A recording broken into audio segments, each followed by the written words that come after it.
Hello, I'm Donald Leggett, and welcome to the latest focusIR CEO interview.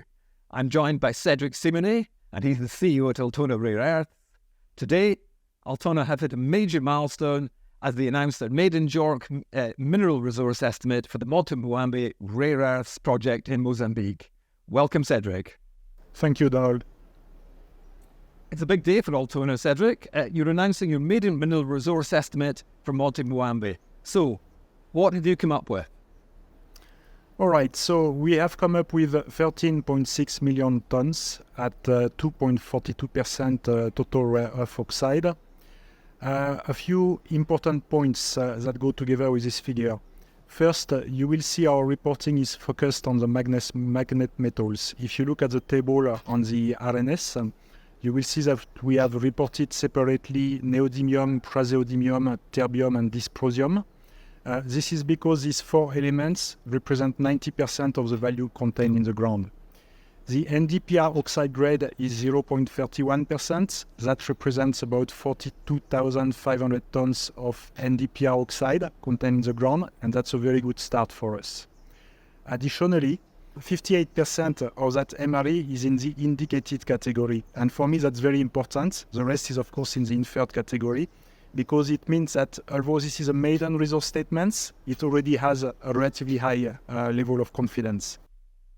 And to what extent does this confirmation of your resource and these positive changes begin to de-risk the project? So this MRE is the first official measure of the size and grade of the deposit. It's in line with our expectations, and it's in line with our strategy to focus on the high-grade part of the deposit, on what we think will be mineable.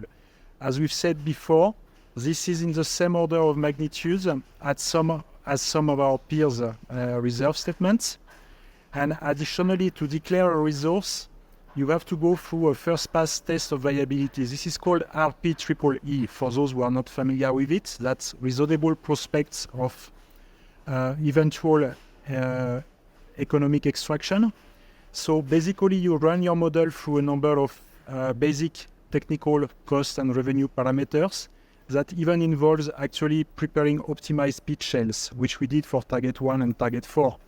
So yes, this first MRE definitely de-risks the project, and the scoping study, which is going to be published in a few weeks, will de-risk it even further.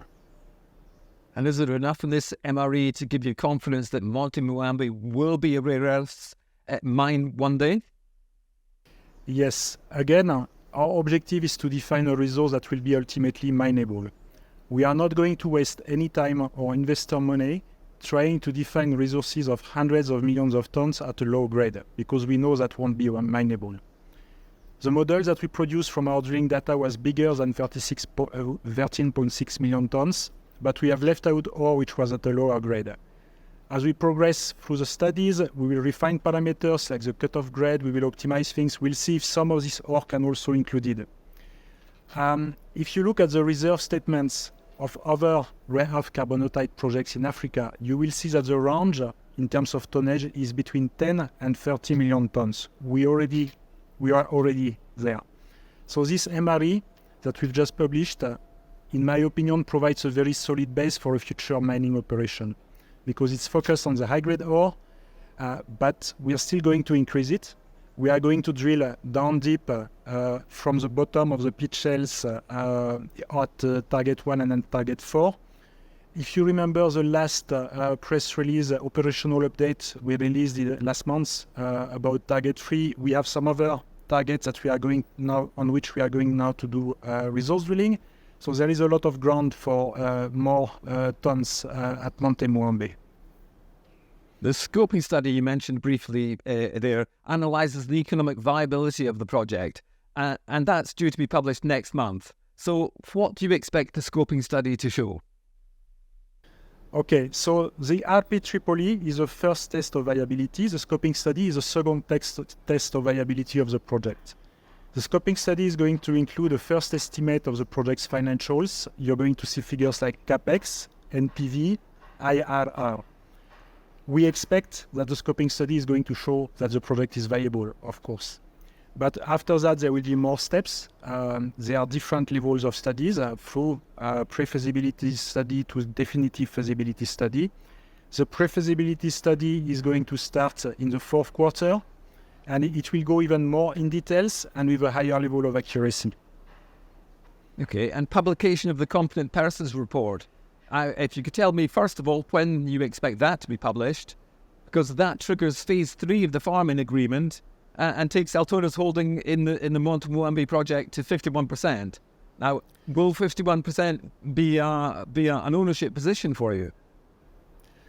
Yes, at the moment we own 20%. We have a farming agreement, so at each phase of the project, we add more ownership. The competent person report is going to include both more detailed information on the MRE and the scoping study itself. So you're absolutely correct. The CPR is going to be published in a few weeks, as we've written in the RNS latest third week of October. Our ownership of Monte Muambe mining is going to increase to 51%. We already have control through the control of the board, but this will give us even more control. So this is definitely going to be another significant step towards de-risking the project. You're talking very positive terms here, so it might be useful to talk us through what an open pit mine at Muambe actually might look like, given that that's your focus. And what would the pathway to developing that mine look like? All right. Okay. So if you look at the RNS, you will see we've put a map in. It's for the first time. There has been some technical changes that now allow us to do this, so we'll be doing this regularly. And this map is a general layout of Monte Muambe. On this map, you can see very well the position of the open pit envelopes at target 1 and target 4. These will be two separate open pits. The dumps will be located just next to the pits, and the plant and the TSF will be located somewhere in between. So the pits will be between 100 meter and 150 meters deep. What we expect is that all the mine and the processing plant installations, including the TSF, are going to be located inside this Monte Muambe ring structure. It's going to be very self-contained. There will be still a lot of forest left around it inside this structure. We'll be very careful with the environment. So in terms of pathway to development, the next step obviously is the pre-feasibility study. We are going to start next month basically. And initially, we are going to focus a lot on the metallurgical aspects of the project, as well as on the resource increase. Well, that's an excellent answer. Thank you, Cedric. So you also mentioned the 4 rare earth mineral elements, the TREO, as you talked about. So if you could give us a little bit more detail on what is the TREO, and what do those rare earth elements get used for? Why are they economically significant? Okay. So TREO stands for total rare earth oxide. It is the sum of all the rare earth elements. If you include scandium and yttrium, these are 17 elements. But that includes an element called promethium, which is not stable in nature, so you don't find it. At Monte Muambe, we don't have any scandium, so we are looking at 15 elements. Each of the elements has got its own use, its own characteristics, its own price. For us, as I explained previously, and as you could see the focus of the resource table, the most important again are the magnet metals: neodymium, praseodymium, terbium, and dysprosium. That's about 90% of the value contained in the ground at Monte Muambe. So these elements are called magnet metals because they are used to make permanent magnets, very high performance magnets, and these magnets are necessary for the production of drivetrains for electric vehicles and also for wind turbines. These elements are absolutely essential to the green energy transition, and the consumption of these elements is just going to grow over time. The deficit between supply and demand for these elements is also going to continue to grow over time. Cedric, my final question to you. Why should investors consider investing in Altona Rare Earths at this point in the development cycle? Right. So, since we listed on the LSE in June earlier this year, we've not had a lot of news flow. We've had a few operational updates because we've been busy in the field. And now I would say the news flow is starting. This MRE is the first element. It provides a very solid backbone for the project to progress. It will be reinforced by the scoping study, which will be the second big piece of news flow in a few weeks.